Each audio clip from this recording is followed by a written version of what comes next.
పరిశుద్ధ లేఖనములో నుండి 56వ కీర్తనలు, కీర్తన గ్రంథం 56వ కీర్తన 3-4 వచనాలు మనము ధ్యానం చేసుకుందాం. నాకు భయము సంభవించు దినమున నిన్ను ఆశ్రయించుచున్నాను. దేవుని బట్టి నేను ఆయన వాక్యమును కీర్తించెదను. దేవుని యందు నమ్మిక ఉంచి ఉన్నాను, నేను భయపడను. శరీరధారులు నన్నేమి చేయగలరు? చాలు. చదవబడిన వాక్యం దేవుడు దీవించునుగాక. క్రీస్తునందు ప్రేమటువంటి దేవుని బిడ్డలారా, ఇక్కడ కీర్తనకారుడు చెబుతున్నటువంటి మాటలను మనం జాగ్రత్తగా ధ్యానించుకుందాం. నాకు భయము సంభవించు దినమున నిన్ను ఆశ్రయించున్నాను అంటాడు. సహజంగా మనుషులకు భయము ఎందుకు వస్తుంది? మనుషులకు భయం రావటానికి గల కారణం ఏంటి అన్నప్పుడు లేఖనములో మనం పరిశీలన చేసినప్పుడు మనుషులకు ఎందుకు భయం వస్తుంది అని ఆలోచించినప్పుడు మొట్టమొదట ఆది దంపతులైనటువంటి ఆదాము హవ్వల యొక్క జీవితాన్ని మనం పరిశీలన చేసుకుంటే వారు ఎందుకు భయపడ్డారు అని ఆలోచన చేసుకుంటే పాపము వారి జీవితంలో ఎప్పుడైతే చోటు చేసుకున్నదో వారి హృదయంలోకి భయము అన్నది ప్రవేశించింది అని చూస్తున్నాం. దేవునితో వారు సహవాసము కలిగి ఉన్నంత వరకు, వారి యొక్క హృదయములో పాపము అన్నది లేనంత వరకు వారు దేవునితో కూడా సహజమైనటువంటి స్థితిలోనే వారు తమ యొక్క దినములను గడిపారు అని మనం చూస్తున్నాం. అప్పుడు మనిషి యొక్క జీవితంలో, మనిషి యొక్క హృదయములో ఎప్పుడైతే పాపము అన్నది చోటు చేసుకుంటుందో అప్పుడు మనిషికి దేవుని ఎదుట నిలవలేనటువంటి ఒక పరిస్థితి, దేవుని ఎదుట రాలేనటువంటి ఒక పరిస్థితి మనిషి యొక్క జీవితంలో చోటు చేసుకుంటుంది. అప్పుడు సహజంగానే మనిషి యొక్క హృదయములోకి భయము అన్నది ప్రవేశిస్తూ ఉంది. యోబు గారు ఆయన తన యొక్క జీవితంలో ఆయన నేర్చుకున్నటువంటి సత్యము ఏంటి అంటే, నీవు దేవుని ఎదుట యథార్థముగా ఉంటే నీ భక్తి నీకు ధైర్యమును పుట్టిస్తుంది. అప్పుడు దేవుని ఎదుట మనము ధైర్యముగా రాకపోవటానికి గల కారణము మన హృదయములో ఉన్నటువంటి పాపమే అని మనకి యెషయా ప్రవచన గ్రంథంలో, యెషయా ప్రవచన గ్రంథము 59వ అధ్యాయము 1-2 వచనాలు. మీ దోషములు మీకును మీ దేవునికిని అడ్డముగా వచ్చెను, మీ పాపములు ఆయన ముఖమును మీకు మరుగుపరిచెను గనుక ఆయన ఆలకింపకై ఉన్నాడు అంటాడు. అంటే దేవుని ఎదుట మనిషి రాలేకపోవటానికి గల కారణము మనిషిలో ఉన్నటువంటి పాపము అన్నది లేఖనం మనకి స్పష్టంగా తెలియజేస్తుంది. దేవునితో ప్రారంభించినటువంటి ఆ యొక్క సహవాసము మరి విడిపోవటానికి గల కారణము ఆదాములో ఉన్నటువంటి అతిక్రమము, ఆదాములో ఉన్నటువంటి అవిధేయత, ఆదాములో ఉన్నటువంటి పాపము దేవుని యొద్ద నుండి తనను దూరం చేసింది అని లేఖనం మనకి స్పష్టంగా తెలియజేస్తుంది. దేవుడు ఆదాము హవ్వలను దర్శించటానికి ఆదాము హవ్వల మధ్యలోకి వచ్చినప్పుడు ఏదెనులో ఆదాము దేవుని ఎదుటకి రాలేకపోయాడు. ఆదామా నీవు ఎక్కడ ఉన్నావు అంటే, నేను దిగంబరనై ఉన్నాను కనుక నీ ఎదుటకి రాలేక నేను దాగి ఉన్నాను అంటాడు. కారణం ఏంటి అంటే ఆదాము యొక్క హృదయములో ఎప్పుడైతే పాపము ప్రవేశించిందో దేవుని ఎదుటికి రాలేనటువంటి ఒక పరిస్థితి కలిగి ఉన్నాడు. అంటే దేవునికి అతనికి ఉన్నటువంటి ఆ యొక్క సంబంధం తెగిపోయింది అని చూస్తున్నాం. కాబట్టి అతని యొక్క హృదయంలోకి ఏం ప్రవేశించింది? ఇప్పుడు భయము ప్రవేశించింది. క్రీస్తునందు ప్రియమైనటువంటి దేవుని బిడ్డలారా, ఈ లోకములో దేవుని యొద్ద నుండి ఏదైతే మనం దూరం చేస్తుందో అది మన జీవితంలోకి భయమును ప్రవేశిస్తుంది అని గుర్తించుకోవాలి. భయమును ప్రవేశిస్తుంది అంటే మొదటిది మనిషి యొక్క హృదయంలోనికి భయం రావటానికి గల కారణం ఏది అంటే పాపము అని మనం గుర్తించుకోవాలి. పాపము అనగా మనము రకరకాలైనటువంటి కార్యములను బట్టి మనం పాపము అనుకుంటే అది మన యొక్క అమాయకత్వం. పాపము అంటే ఏంటండి? ఆజ్ఞను అతిక్రమించటమే పాపం. దేవుడు చెప్పిన ఏ మాటనైనా మనం అతిక్రమించాము అంటే అది పాపము అని బైబిల్ సెలవిస్తుంది. ఏ మాట అయినా తీసుకోండి. మీరు ఆదికాండము నుండి ప్రకటన గ్రంథం వరకు చూసుకుంటే దేవుడు ఇది చెయ్యము, ఇది చేయవద్దు అన్నాడు. ఇది చేయము అన్నటువంటి కార్యములలో మనం తప్పిపోయినా, ఇది చేయవద్దు అని చెప్పినటువంటి కార్యములలో మనం తప్పిపోయినా అది దేవుని దృష్టిలో పాపము అని చూస్తున్నాం. ఈ 613 ఆజ్ఞలలో 248 ఆజ్ఞలు ఏమైతే ఉన్నాయో అది చేయుమనియు, 365 ఆజ్ఞలు ఏమైతే ఉన్నాయో అది చేయవద్దనియు దేవుడు రాయించాడు. అప్పుడు దేవుడు రాయించినటువంటి ఈ యొక్క ఆజ్ఞలను అతిక్రమించే ప్రతి ఒక్కరు కూడా పాపమునకు గురవుతున్నారు అని మనం తెలుసుకోవాలి. ఎందుకంటే ఆజ్ఞ అతిక్రమమే పాపము. పాత నిబంధన ఆజ్ఞ ప్రకారము వ్యభిచరింపవద్దు అని దేవుడు చెప్పాడు. కానీ యేసు ప్రభు వచ్చిన తరువాత ఒక స్త్రీని మోహపు చూపుతో చూసితేనే వాడు తన హృదయములో పాపము చేసిన వాడవుతాడు అని ప్రభు చెప్పాడు. అలాగని దేవుని యొక్క వాక్యమును మనము అనుసరిస్తున్నామా? నరహత్య చేయవద్దు అని పాత నిబంధన ఆజ్ఞలో దేవుడు చెప్పాడు. కానీ యేసు ప్రభు అన్నాడు, నిర్హేతముగా తన సహోదరుణ్ణి ద్వేషించువాడు నరహత్య చేసినవాడు అన్నాడు. మరి అలాగని మన సహోదరులను మనం ద్వేషించకుండా ఉన్నామా అన్నప్పుడు పాపమునకు ఏ కార్యమైతే నా హృదయంలో చోటు చేసుకుంటుందో ఆ కార్యములో లేదంటే ఆ యొక్క దేవుని యొక్క మాటలో దేవుని యొక్క ఆజ్ఞలో నేను తప్పిపోయాను అంటే అది నాకు పాపము. అప్పుడు నేను పాపము చేశాను అన్నప్పుడు నాలోకి ఏమి చోటు చేసుకుంటుంది? భయము చోటు చేసుకుంటుంది. ఎందుకంటే ఆ భయము మన జీవితంలో మనలను పట్టుకున్నప్పుడు ప్రతి విషయానికి మనం భయపడుతూ ఉంటాం, ప్రతి కార్యానికి మనము భయపడుతూ ఉంటాం. అలా చూసుకుంటే మొదటిగా మనకి భయం రావటానికి గల కారణము మన జీవితంలో మనము చేసేటువంటి పాపము అని గుర్తుపెట్టుకోవాలి. ఏ వ్యక్తి అయినా పాపము చేసేవాడైతే దేవునితో కూడా కలిసి బ్రతకటం అన్నది అసాధ్యం.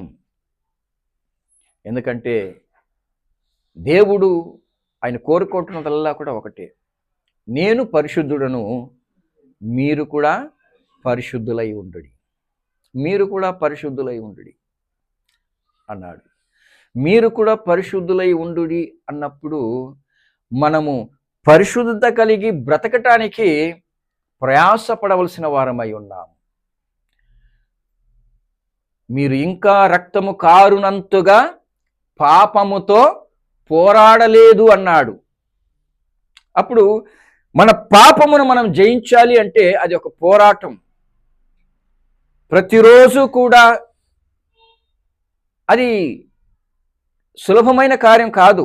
కానీ ఆ యొక్క ఆశ మనకు ఉండాలి, ఆ యొక్క తలంపు మనకు ఉండాలి. నేను ఎక్కడ కూడా పాపము చేయకుండా బ్రతకాలన్నటువంటి కోరిక మనకు ఉండాలి. అది ఉంటే ఖచ్చితంగా పరిశుద్ధాత్మ దేవుడు మనకు సహాయం చేయువాడై ఉన్నాడు. ప్రతి విషయంలో మనకు సహాయం చేయువాడై ఉన్నాడు. పరిశుద్ధాత్మ దేవుడు మనకు అనుగ్రహింపబడటానికి గల కారణం ఏంటి? ఆయన పాపమును గూర్చియు న్యాయ తీర్పును గూర్చియు మనలను ఒప్పింపజేయును అన్నాడు. అప్పుడు మనము చేసే ప్రతి పాపమును గురించి మనం ఏం చేసుకోవాలి? తన అతిక్రమమును దాచిపెట్టువాడు వర్ధిల్లుడు, వాటిని ఒప్పుకొని విడిచిపెట్టువాడు, అది అన్నమాట. అప్పుడు పరిశుద్ధాత్ముడు మనలో ఉన్నప్పుడు మన పాపమును గురించి ఆయన జ్ఞాపకం చేస్తున్నప్పుడు మనం ఏం చేయాలి? ఒప్పుకోవాలి. ప్రతిసారి మనము ఒప్పుకోవాలి. లేకపోతే దేవునికి మనకు ఉన్నటువంటి ఎడబాటు అది శాశ్వతంగా దూరం అయిపోతుంది. అప్పుడు మనం చేసే ప్రార్థన ఆయన ఆలకించడు. మనము ఎంత ప్రయాసపడినా మనము దేవునికి సమీపముగా రావటం అన్నది అసాధ్యము. అందుకే మీ యొక్క హృదయములో పాపము అన్నది మిమ్మల్ని కఠినపరచకుండా జాగ్రత్తగా చూసుకోండి అన్నాడు. ఎందుకంటే మనుషుల యొక్క హృదయము ఎలాంటిది అంటే అది యెరెమీయా ఏమంటాడు? ఘోరమైన వ్యాధి కలది అన్నాడు. హృదయము అన్నిటికంటే మోసకరమైనది, మిమ్మల్ని మోసం చేస్తుంది.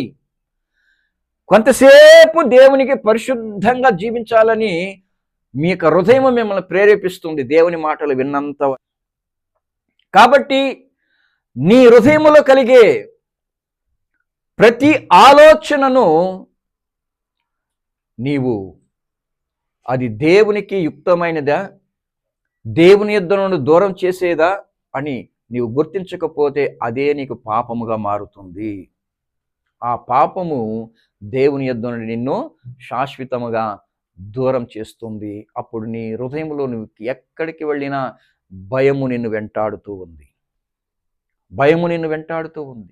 కాబట్టి క్రీస్తునందు ప్రియమైనటువంటి దేవుని బిడ్డలారా, కీర్తనకారుడు అంటాడు, నాకు భయము సంభవించు దినమున నేను నిన్ను ఆశ్రయించుచున్నాను అన్నాడు.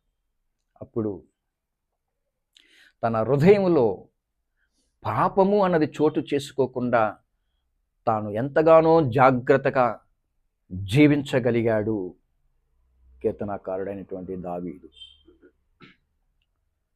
ఆయన అంటాడు,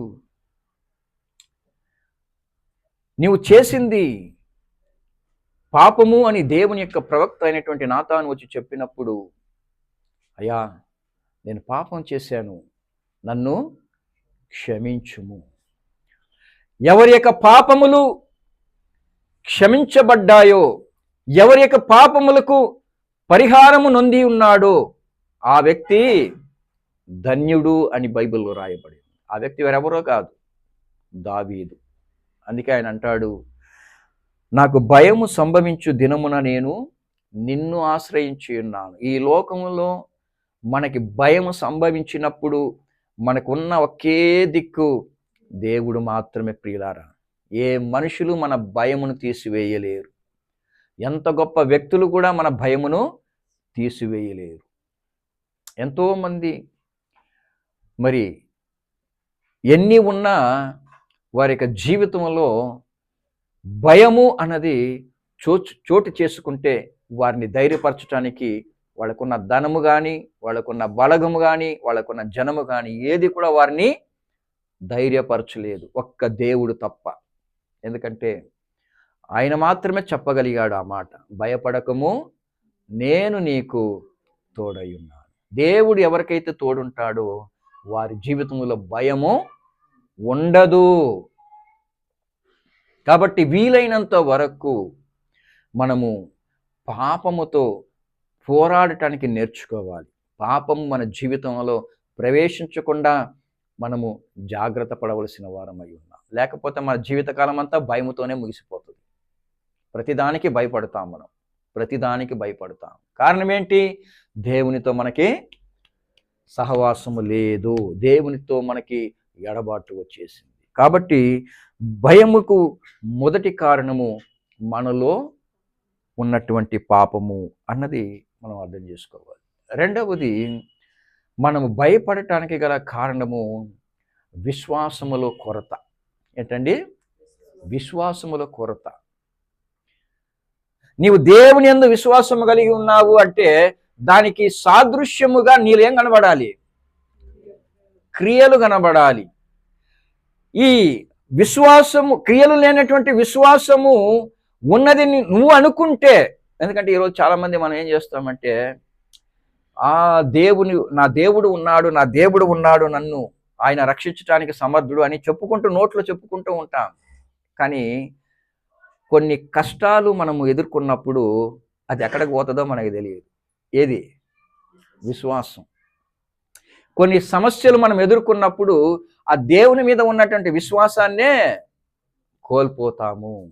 అప్పుడు మన హృదయములోకి భయము చోటు చేసుకుంటుంది. అగ్నిగుండములో వండుకొని దేవుని మీద ఉన్నటువంటి విశ్వాసం ఏదో తెలుసా? మేము ఆరాధించే మా దేవుడు ఇదిగో మండుచున్నటువంటి ఈ అగ్నిలో నుండి రక్షించుటకు ఆయన సమర్థుడు. ఒకవేళ రక్షించకపోయినను మేము నీ మాటకు లోబడము. ఇదండి విశ్వాసం. ఇది విశ్వాసం. అగ్నిలో పడవేయగానే, అయ్యా నేను తెలియకుండా చేశాను, అయ్యా నన్ను మమ్మల్ని క్షమించండి, ఈ అగ్నిలో నుండి మమ్మల్ని కాపాడండి అని అడగటం కాదు విశ్వాసం. అర్థమైందా? ఈ మండుచున్న అగ్నిలో నుండి తప్పించుటకు మా దేవుడు సమర్థుడు. ఒకవేళ ఆయన రక్షించకపోయినను మేము నీ మాటకు మాత్రం లోబడం. ఎందుకంటే మా దేవుడు జీవము కలిగిన దేవుడు. ఆయన ఈ యొక్క అగ్నిలో నుండి రక్షించుటకు ఆయన సమర్థుడు. అది అండి విశ్వాసం.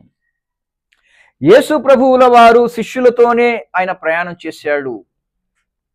శిష్యులతోనే ఆయన ప్రయాణం చేస్తున్నటువంటి సందర్భములో ఒక గాలి ఎదురయ్యింది. ఆ గాలి ఎదురవ్వగానే శిష్యులందరూ ఏం చేశారు? భయపడ్డారు. అప్పుడు యేసు ప్రభు ఏమన్నాడు?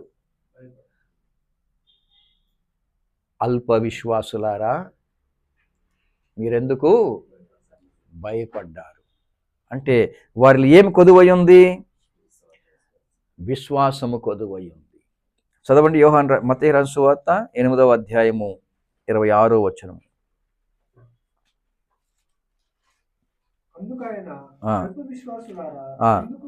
ఎందుకు భయపడుచున్నారని వారితో చెప్పి లేచి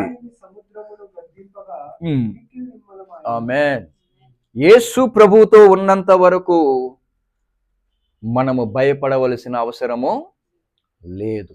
ఎందుకంటే ఆయన మన జీవితములో ప్రతి అంచున, ప్రతి సందర్భమున మనకి సహాయం చేయుటకు ఆయన సమర్థవంతమైనటువంటి దేవుడు. నీ జీవితంలో ఎటువంటి తుఫాను లేచినా, ఎటువంటి భయంకరమైన సమస్య నీవు ఎదుర్కొన్నా, యేసు ప్రభు నాతో ఉన్నాడు అన్నటువంటి విశ్వాసం నీకు ఉంటే నిన్ను ఏ సమస్య కూడా, ఎట్టి పరిస్థితిలో కూడా నీకు నష్టాన్ని కలుగచేయదు. యేసు ప్రభు నా జీవితంలో ఉన్నాడు అని నేను నమ్మినట్లయితే మరణపర్యంతం నేను ధైర్యంగా బ్రతకగలను. మరణపర్యంతం నేను ధైర్యంగా బ్రతకగలను. ఇదండి మనకి ఉండవలసినటువంటి విశ్వాసం. యేసు ప్రభు వారితోనే ఉన్నాడు, కానీ ఆయనను మర్చిపోయి ఎదుట ఉన్నటువంటి ఆ గాలిని చూశారు. అందుకే యేసు ప్రభు అన్నాడు, నేను మీతో కూడానే ఉన్నాను కదా. గాలిని పుట్టించింది ఎవరు? సముద్రములను పుట్టించింది ఎవరు? ఆయనే నేను మీతో ఉన్నాను, కానీ మీరు కేవలం ఈ గాలికి భయపడుతున్నారే. నిజంగా మీలో విశ్వాసం ఉందా? అల్ప విశ్వాసులారా మీరెందుకు భయపడుచున్నారు. భయం ఎప్పుడు వస్తుందండి? విశ్వాసము కొదువైనప్పుడు. విశ్వాసము కొదువైనప్పుడు మనకి భయం వస్తుంది. కాబట్టి మరణ పర్యంతము విశ్వాసము కలిగి ఉండాలి. మరణ పర్యంతము మన యొక్క విశ్వాసాన్ని పరీక్షించేది ఎప్పటి వరకు అంటే మనము ప్రాణం ఉన్నంత వరకు. అయితే బైబిల్ ఏమని సెలవిస్తుంది? ఆయన మనలను కీడు నిమిత్తమై శోధించే దేవుడు కాదు. కీడు విషయమై మనల్ని శోధించే దేవుడు కాదు. ఆయన శోధనను సహించే అంతవరకే శోధనని మన జీవితంలో ఆయన అనుమతిస్తాడు. మనం భరించలేనంత శోధన దేవుడు మనకి అనుమతించడు అని గుర్తించుకోండి. నువ్వు ప్రాణంతో ఉన్నావు అంటే ఇంకా భరించే శక్తి నీకు ఉంది అని అర్థం. నువ్వు భరించగలుగుతున్నావు అని అర్థం. అక్కడ నీ విశ్వాసం ఏంటో నువ్వు తెలియచేయాలి. కాబట్టి మనకి భయమును కలిగించేది అవిశ్వాసము అన్నది మనం చూస్తున్నాం. మూడవది, మన జీవితంలో భయమును కలిగించే విషయం ఏంటి అంటే పక్కవాడి మాటలు విన్నప్పుడు మనకున్నటువంటి అంతో ఇంతో ధైర్యాన్ని కూడా చెడగొట్టేది ఎవరో తెలుసా? పక్కలో ఉన్నవాళ్ళు. ఎందుకు? అది మాట్లాడుతున్నది వాళ్ళు కాదు, వారిలో ఉన్నటువంటి అపవాది. యేసుక్రీస్తుల వారు ఈ లోకపు పాపమును మోసుకొని పోయేటువంటి గొర్రెపిల్ల అని యోహాను సాక్ష్యం ఇస్తే, ఆ సాక్ష్యాన్ని సాక్షాత్తు తమ చెవులతో విన్నటువంటి ఆయన యొక్క శిష్యులు అది ఈయనే కదా ఆయనను వెంబడించారు. కానీ ఒక సందర్భములో, ఇదిగో నేను యెరూషలేముకు వెళుతున్నాను, నేను పట్టబడి మనుష్య కుమారుడు చంపబడబోతున్నాడు అని చెప్పి తన శిష్యులతో అన్నప్పుడు పేతురు ఏమన్నాడు? అది ఏమాత్రము నీకు సంభవించకూడదు అన్నాడు. ఏమాత్రం అది నీకు సంభవించకూడదు అన్నప్పుడు యేసు ప్రభు, నా మీద ఎంత ప్రేమ ఉంది పేతురా నీకు, నిజంగా నీ వంటి శిష్యుడే నాకు కావాలన్నాడా? సాతానా, కారణం ఏంటి?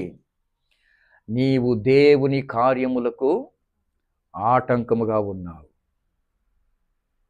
కొన్ని సందర్భాలు మనమైతే నిజమేమో, మరి నా శిష్యుడు నా కొరకే కదా చెబుతున్నాడు, నా మేలు కొరకే కదా చెబుతున్నాడు అని ఒకవేళ మనమైతే నమ్మేవాళ్ళమేమో. ఆయన జీవము కలిగిన దేవుడు, మనుషుల యొక్క హృదయములో ఉన్నటువంటి తలంపులను ఎరిగినవాడు. గుర్తుపెట్టుకోండి, మనము ఒక కార్యమును ఏదైనా ప్రారంభించినప్పుడు దయచేసి చెబుతున్నా, ఎవరితో చెప్పుకోకండి. ఎప్పటి వరకు చెప్పకూడదు అంటే, ఆ కార్యములో మీరు విజయం సాధించేంత వరకు మీరు చేయబోయే కార్యమును గురించి ఎవరితోనూ చెప్పుకోకండి. ఎందుకంటే కొన్ని సందర్భాల్లో అందరూ కూడా మనం మేలు నిమిత్తమే మనతో మాట్లాడతారని మనం చెప్పలేం. ఎందుకంటే సాతాను వారిలోకి ప్రవేశించి, మీరు ఆ కార్యం చేయబోతున్నారా, అది ఎంత పెద్ద పని, అది మీ వలన అయ్యే పనేనా, దయచేసి అది పూనుకోకండి, మీకు నష్టం కలుగుతుంది అని చెప్పటానికి సాతాను కొంతమందిని ఏర్పరచుకుంటాడు. అప్పుడు మనం చేయబోయే కార్యము కూడా చేయలేక, కారణం ఏంటి? వాళ్ళు చెప్పినటువంటి మాటను బట్టి మనకి ఏం ప్రవేశిస్తుంది? భయము అన్నది ప్రవేశిస్తుంది. ఓ నిజమే కావచ్చేమో, మనం చేయలేమేమో, మనము దీనిలో విజయాన్ని సాధించలేమేమో అని చెప్పి మనం భయపడతాం. కాబట్టి మనము భయము అన్నది మన హృదయంలోకి చోటు చేసుకోవటానికి కారణము మన ప్రక్కనే ఉంటారు అన్న విషయాన్ని కూడా గుర్తుంచుకోండి. కాబట్టి ఈ విషయాలలో మనము జాగ్రత్త వహించాలి అని చెప్పి దేవుని మాటలు మనకి తెలియజేస్తున్నాయి. ఎందుకంటే సాతాను యొక్క ఉద్దేశం అంతా కూడా ఏంటి? మనము ధైర్యముగా ఉండకూడదన్నదే. ఏంటండి?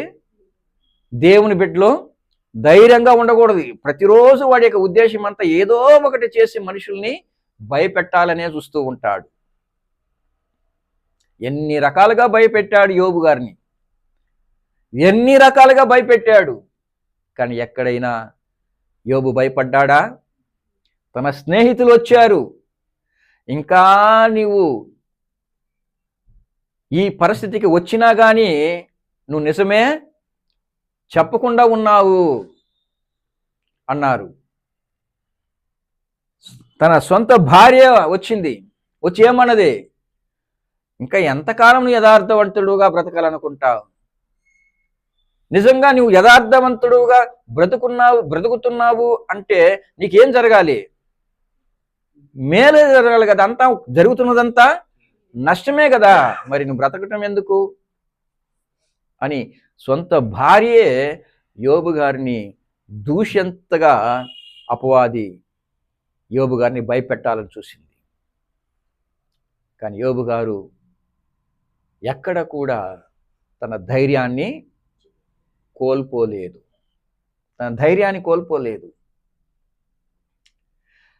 తన యొక్క స్నేహితులు వచ్చి, నీ భక్తి నీకు ధైర్యమును పుట్టించదా అన్నారు.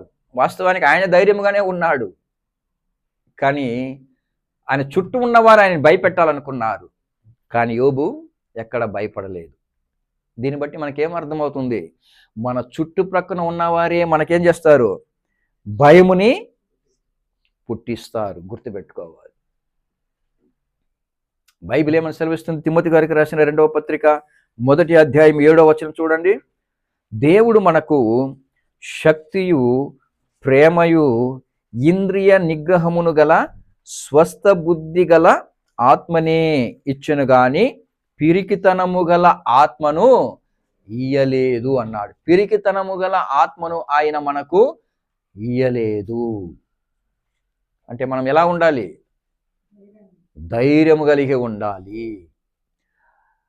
మన ప్రక్కన ఉన్నవారు చెప్పిన ఏ మాటను కూడా ఏం చేసుకోకూడదు, మనము ఏం చేయకూడదు? చెవిలో వేసుకోకూడదు, చెవిన పెట్టకూడదు. ఎంతమంది అన్ని భయములు పెట్టినా, ఎంత భయంతో కూడినటువంటి మాటలు చెప్పినా ఏం చేయకూడదు? చెవిని పెట్టకూడదు. ఎందుకు అంటే నా దేవుడు నాకు వాగ్దానం చేశాడు, ఏమని? భయపడకుము, నేను నీకు తోడై ఉన్నాను. జడియకుము, నేను నీ దేవుడను. కాబట్టి దేవుడు నాకు తోడుగా ఉన్నాడు. ఆ మాటనే కీర్తనకాడు అంటాడు, ఏమని? దేవుని బట్టి నేను ఆయన వాక్యమును కీర్తించేది, దేవుని యందు నమ్మికించున్నాను, నేను భయపడను. శరీరదారులు నన్నేమి చేయగలరు? శరీరదారులు నన్నేమి చేయగలరు అని చెప్పగలిగాడు. కాబట్టి క్రీస్తునందు ప్రియమైనటువంటి దేవుని బిడ్డలారా, మనకు ఏ కార్యములోనైనా మనల్ని భయపెట్టేవారు మన ప్రక్కనే ఉంటారు. అటువంటి పరిస్థితుల్లో వారి మాటలు మనము లెక్క చేయకండి. అందరూ మన మేలు కొరకే చెప్తారు అని అనుకోకండి. మన మేలు కొరకు చెప్పేవాళ్ళు ఏం చేయాలో తెలుసా? నేనున్నాను నీ పక్కన, నేనున్నాను, కార్యం పూనుకో, నేను నీకు సపోర్ట్ చేస్తాననే వాళ్ళుగా ఉండాలి. కానీ మన విషయంలో ఎవరైతే మనల్ని భయపడుతున్నారో వాళ్ళు మనకు సపోర్ట్ చేయలేదు, కానీ మనల్ని భయపడుతున్నారన్నటువంటి సంగతి మాత్రము మనం గుర్తుంచుకోవాలి. 4వదిగా, పరిస్థితులను చూసినప్పుడు మనకి భయం వస్తుంది. కొన్ని కార్యములు మన జీవితంలో మనకి భయమును పుట్టిస్తాయి. అలాంటప్పుడు మనము ఆధారపడవలసింది దేవుని మాత్రమే. సమస్యలను బట్టి, పరిస్థితులను బట్టి మనము అనేక సార్లు భయముతో మనము దినములు గడిపేటువంటి ఒక పరిస్థితి మన జీవితంలో చోటు చేసుకుంటుంది. కానీ ఏ పరిస్థితిని కూడా మనము లెక్క చేయవలసిన అవసరం లేదు. ఎందుకంటే నీ ఎదుట ఉన్నటువంటి ప్రతి సమస్య, ప్రతి పరిస్థితి కొంతసేపటికి మారిపోతుంది, కొంతసేపటికి ఆ పరిస్థితి అలాగే కొనసాగదు. అది మారిపోతుంది ఖచ్చితంగా. మారకుండా అది నీ జీవితంలో శాశ్వతంగా ఉంటది అనుకుంటే నీవు భయంతోనే బ్రతకాల్సి వస్తుంది. ఏ పరిస్థితి అయినా సరే, ఒక సామెత ఉంది, if there is a beginning there will be end. ప్రారంభం అన్నది ఒకటి ఉంటే దానికి ముగింపు అన్నది ఒకటి ఉంటుంది. కాబట్టి ఏది కూడా మన జీవితంలో శాశ్వతము కాదు. పరిస్థితులు కూడా మారిపోతాయి. కాబట్టి ప్రస్తుతం ఈ పరిస్థితి వలన నాకేం జరుగుతుందేమో, ఈ పరిస్థితిని నేను మరి సాధించగలుగుతానా, ఈ పరిస్థితిలో నేను బయటపడతానా అని నువ్వు ఆలోచన చేస్తూ ఉంటే నీ జీవితంలో ఏం ప్రవేశిస్తుంది? భయము ప్రవేశిస్తుంది. ప్రతి పరిస్థితి మారుతుంది అన్న సంగతి మనకి అర్థం కావాలి. ఈ రోజు ఉన్నటువంటి పరిస్థితి రేపటికి మారిపోతుంది. కానీ దానికి సమయము మరి అవసరమై ఉంటుంది. ఆ సమయం వరకు నువ్వేం చేయాలి? ఓపిక కలిగి ఉండాలి. అది విడిచిపెట్టి నీ ఎదుట ఉన్నటువంటి పరిస్థితులకు నీవు ఆలోచన చేసినట్లయితే భయము నీ హృదయంలోకి చోటు చేసుకుంటుంది. కాబట్టి జాగ్రత్త వహించాలి. పరిస్థితుల మధ్యలో మనము భయపడవలసిన అవసరము లేదు అన్న సంగతి మనం అర్థం చేసుకోవాలి. 5వదిగా, మనము దేవుని యొక్క సన్నిధిని మరచినప్పుడు మన జీవితంలో భయము అన్నది చోటు చేసుకుంటుంది. నువ్వు ఎక్కడికి వెళ్ళినా నువ్వు నెమ్మదిగా ధైర్యముగా బ్రతకలేవు. ఎక్కడికి వెళ్ళినా సరే దేవుని యొక్క సన్నిధి విడిచి ఎక్కడికి వెళ్ళినా మనము భయముతోనే బ్రతకవలసింది. ఎప్పుడైతే ఆదాము దేవుని సన్నిధిని విడిచిపోయాడో అతని జీవితంలో భయము అన్నది చోటు చేసుకుంది. ఎప్పుడైతే దేవుని యొక్క సన్నిధిని విడిచి కయ్యను వెళ్ళిపోయాడో అతని యొక్క జీవితం అంతా కూడా భయముతోనే గడిపాడు. ఏం భయము? ఎవడు నన్ను చంపేస్తాడో, ఎవడు నన్ను చంపుతాడో అన్నంత భయము కయ్యోనులోకి ప్రవేశించింది. దేవునితోనే అన్నాడు, ఎవడైనా నన్ను చూసినట్లయితే ఏం చేస్తాడు? నన్ను చంపేస్తాడు అన్నాడు. చూడండి, ఆదికాండము 4వ అధ్యాయము, ఆదికాండము 4వ అధ్యాయము, నీ సన్నిధికి రాకుండా వెలివేయబడి దిగులు పడుచు భూమి మీద దేశదిమ్మరియే ఉందును. కావున నన్ను కనుగొనువాడు ఎవడో నన్ను చంపునని. అంటే అతనికి ఏం భయం ఉంది? ప్రాణ భయము ఉంది. దేవుని సన్నిధిని విడిచి ఎవ్వరు కూడా ధైర్యముగా బ్రతకటం అన్నది అసాధ్యం. ప్రతిదానికి మనుషులు భయపడే అవకాశం ఉంటుంది. కాబట్టి దేవుని యొక్క సన్నిధిని మనం ఏమాత్రము కూడా విడిచిపెట్టకూడదు. దేవుని సన్నిధిని ఎల్లప్పుడూ కూడా మన జీవితంలో మనము కలిగి ఉండే ఆశ కలిగి ఉండాలి. ఎక్కడ కూడా నేను ఏ పరిస్థితిలో ఉన్నా, నువ్వు ఉద్యోగ స్థలంలో ఉన్నా సరే, నీవు మరి ఎక్కడ ఫ్రెండ్స్తో ఉన్నా సరే, ఎక్కడ ఉన్నా సరే, నీవు ఎవరిని కోరుకోవాలి? దేవుని సన్నిధిని కోరుకోవాలి. యోసేపు అంటాడు, నేను దేవుని ఎదుట ఎంత ఘోర పాపమును ఎలా నా ఒడిలో కట్టుకొందును అన్నాడు. అప్పుడు మనం వెళ్ళే ప్రతి స్థలంలో కూడా దేవుని సన్నిధిని మనం కోరుకోవాలి. దేవుని సన్నిధిని కోరుకుంటే మనం ఎక్కడ కూడా భయపడవలసిన అవసరము లేదు. ఇంకా చెప్పాలంటే దేవుని సన్నిధిని కలిగి ఉన్నప్పుడు ఎవ్వరు కూడా పాపము చేయటానికి ప్రయత్నించలేరు. కాబట్టి దేవుని సన్నిధి మనకు ఒక గొప్ప రక్షణ కవచము. దేవుని యొక్క సన్నిధి మనకి ఒక గొప్ప రక్షణ కవచము. మహోన్నతిని చాటున నివసించువాడు సర్వశక్తిని నీడున విశ్రమించు. కాబట్టి దేవుని సన్నిధి మనకు ఒక గొప్ప కాపుదల. దేవుని సన్నిధిని మరిచి, దేవుని సన్నిధిని విడిచి మనం ఎక్కడికి వెళ్ళినా మనము ధైర్యముగా బ్రతకలేము. ప్రయాసపడి భారం మోసుకొనుచున్న సమస్త జనులారా, మీరందరూ నా యొద్దకు రండి, నేను మీకు విశ్రాంతిని కలుగజేతును. కనుక క్రీస్తునందు ప్రేమటువంటి దేవుని బిడ్డలారా, దేవుని యొక్క సన్నిధిని మనం ఏమాత్రం కూడా కోల్పోకుండా, అంటే ఎక్కడ ఉన్నా దేవునితో మనము బ్రతికే వారంగా ఉండాలి. ఒక హానోకు, ఒక నోవా, ఒక అబ్రహాము, వీళ్ళందరూ కూడా దేవుని సన్నిధి కలిగి ఉండే బ్రతికారు. దేవుని సన్నిధితోనే వాళ్ళు తమ జీవిత కాలాన్ని గడిపారు అని బైబిల్ తెలియజేస్తూ ఉంది. కాబట్టి దేవుని సన్నిధిని ఎవరైతే ఉంటారో వారు ధైర్యముగా వాళ్ళు బ్రతకగలుగుతారు. లేకపోతే భయము వారిని చోటు చేసుకుంటుంది అని మనకి లేఖనం తెలియజేస్తుంది.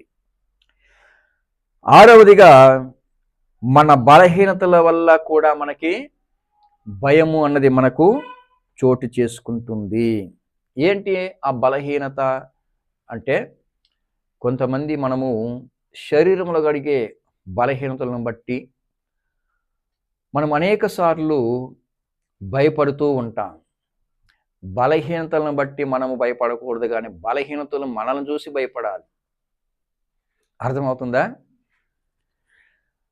మీరు శరీరంలో బలహీనత కలిగినప్పుడు డాక్టర్ దగ్గరికి వెళ్ళారనుకోండి, మొదట ఆయన చెప్పే మాట ఏంటి? ఏంటి వాళ్ళు చెప్పే మాట? మీరు ఎప్పుడైనా, మనము సుపరిచితమైనటువంటి మన డాక్టర్ ఎవరు? సొన్నపు దగ్గరికి వెళితే సొన్నపు ఏమంటాడు? ಏನು భయపడಬೇಡ್ರಿ, ಎಲ್ಲ సరి ಹೋಗುತ್ತೆ, ಎಲ್ಲ ನಾನು సరి ಮಾಡ್ತೀನಿ అంటాడు. ఆయన చేస్తాడో లేదో అది సెకండరీ, కానీ మొదట చెప్పే మాట ఏంటి?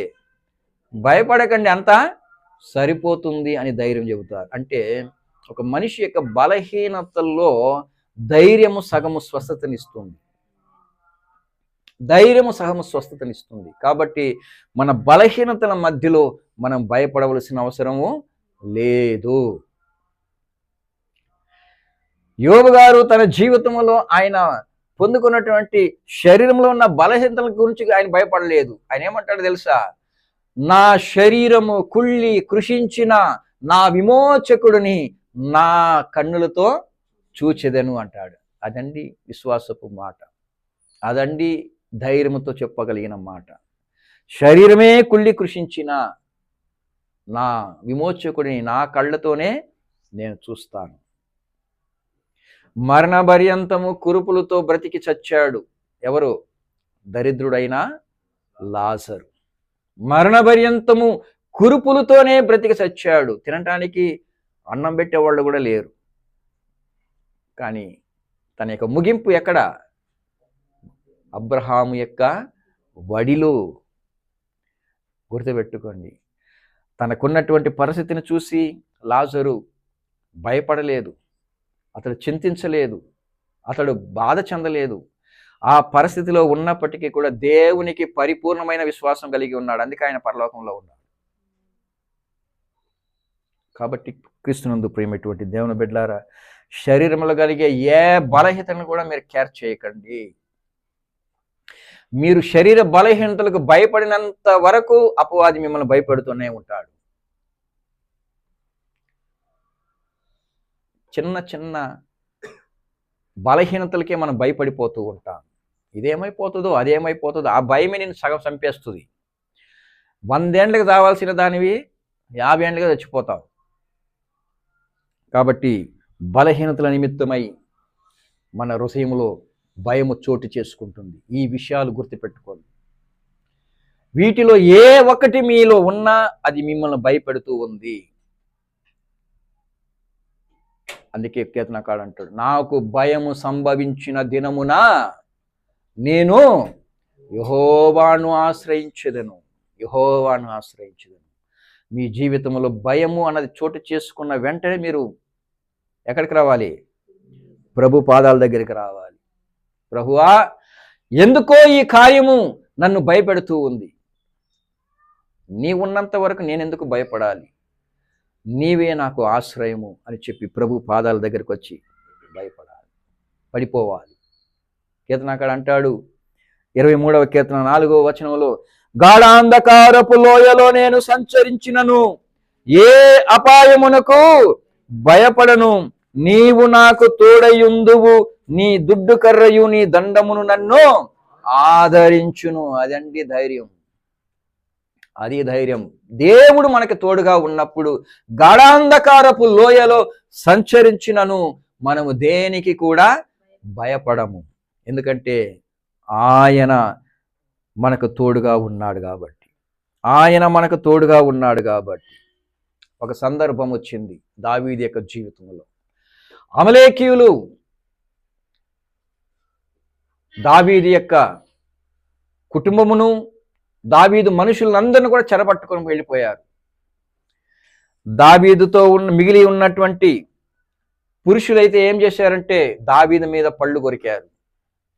ఇదంతా నీ వల్లనే కదా, నిన్ను బట్టేగా ఈ నష్టమంతా మేము కూడా అనుభవించవలసి వచ్చింది, కాబట్టి నిన్ను రాళ్లతో కొట్టి చంపుతామన్నారు. నిన్ను రాళ్లతో కొట్టి చంపుతామన్నారు. అప్పుడు దావీదు ఏమన్నాడు ఒకసారి మొదటి సమూయేలు గ్రంథం 30వ అధ్యాయము 6వ వచనం. 30వ అధ్యాయము 6వ వచనం మొదటి సమూయేలు గ్రంథం. దావీదు మిక్కిలి దుఃఖపడెను, మరియు తమ తమ కుమారులను బట్టి కుమార్తెలను బట్టి జనులందరికీ ప్రాణము విసికినందున రాళ్ళు రువ్వి దావీదును చంపుదము రండని వారు చెప్పుకొనగా దావీదు తన దేవుడైన యెహోవాని బట్టి. అదండి దేవుడు మనకిచ్చేటువంటి ధైర్యం. అది దేవుడిచ్చే ధైర్యం. ఎప్పుడైతే తన వారే తన మీదకి లేచి తనను చంపాలన్నటువంటి తీర్మానానికి వచ్చినప్పుడు దావీదట తన దేవుడైన యెహోవాని బట్టి ధైర్యం తెచ్చుకుని మరలా వెళ్ళాడు. తన వారిని అందరిని కూడా యుద్ధం చేసి తిప్పుకొని వచ్చాడు.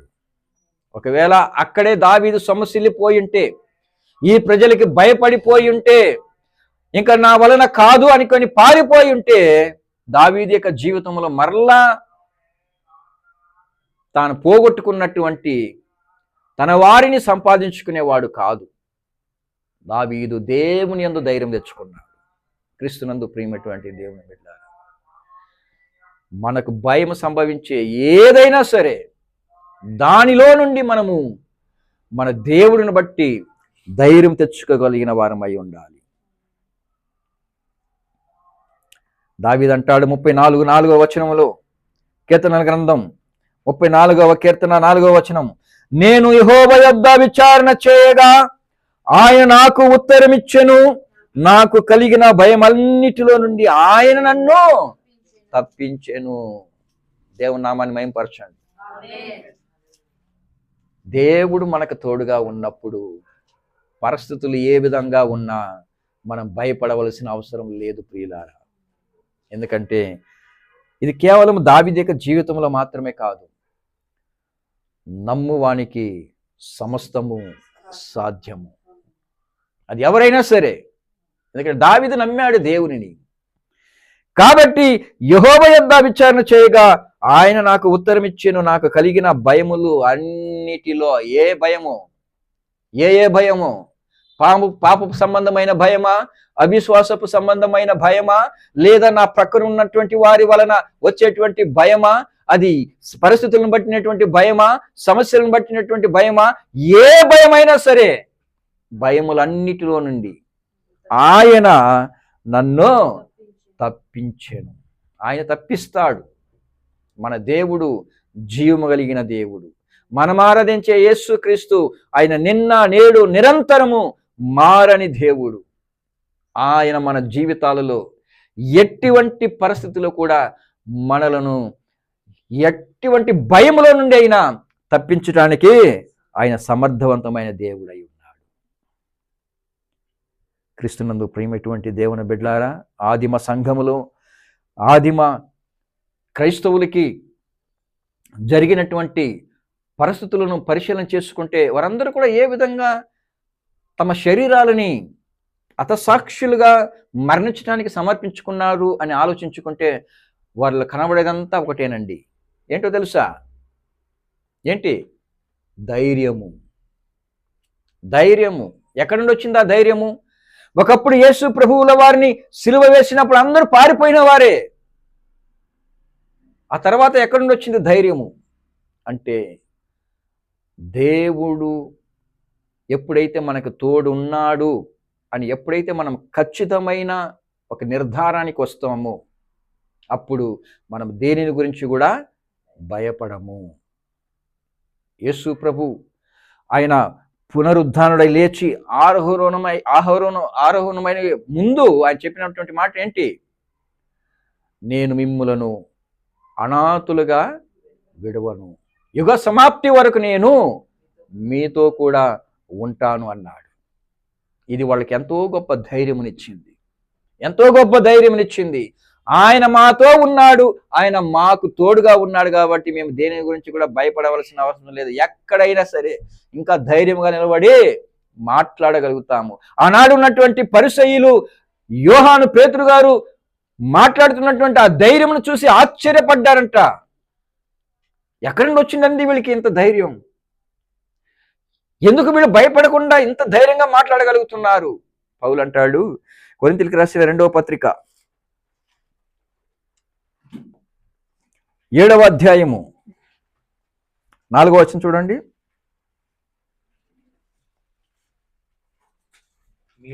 మీ ఎడల నేను బహుధైర్యంగా మాట్లాడుచున్నాను, మిమ్మును గూర్చి నాకు చాలా అతిశయం కలదు, ఆదరణతో నిండుకొని ఉన్నాను. మా శ్రమ ఎంతటికి మించిన అత్యధికమైన ఆనందముతో ఉప్పొంగుచున్నాను. మేము మాసిదోనియాకు వచ్చినప్పుడు మా శరీరము ఏమాత్రమును విశ్రాంతి పొందలేదు, ఎటుపోయినను మాకు శ్రమయే కలిగెను. వెలుపట పోరాటములు, లోపట భయములు ఉండెను. అయినను దీనులను ఆదరించి దేవుడు తీతు రాక వలన మమ్మును ఆదరించెను. దీనులను ఆదరించే దేవుడు ఎల్లప్పుడూ మీకు తోడుగా ఉన్నాడు. వెలుపట మాకు పోరాటములు, లోపట భయములు, కానీ అయినను దీనులను ఆదరించు దేవుడు తీతు రాక వలన మమ్మును ఆదరించాడు. క్రీస్తునందు ప్రియమైనటువంటి దేవుని బిడ్డలారా, మన దేవుడు మనల్ని ఎట్టి పరిస్థితిలో కూడా చేయి వదలడు అన్నదానికి దేవుని యొక్క మాటలు మనకి సాదృశ్యం.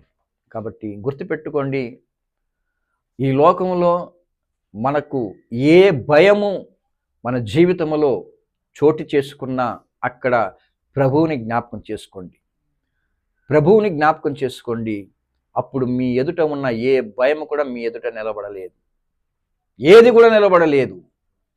మీరు ఎక్కడ నిలబడినా ధైర్యంగా నిలబడగలుగుతారు. అది మీరు శరీర బలహీనతలో ఉన్నా మీరు ధైర్యంగా ఉంటారు, సమస్యల మధ్యలో ఉన్నా మీరు ధైర్యముగా ఉంటారు, ప్రాణాపాయములో ఉన్నా మీరు ధైర్యముగా ఉంటారు. మీరు ఎక్కడ ఉన్నా ధైర్యముగా ఉండటానికి దేవుడు మీకు సహాయం చేస్తాడు. దేవుడు తన వాక్యం దీవించునుగాక. ప్రార్థించుకుందాం.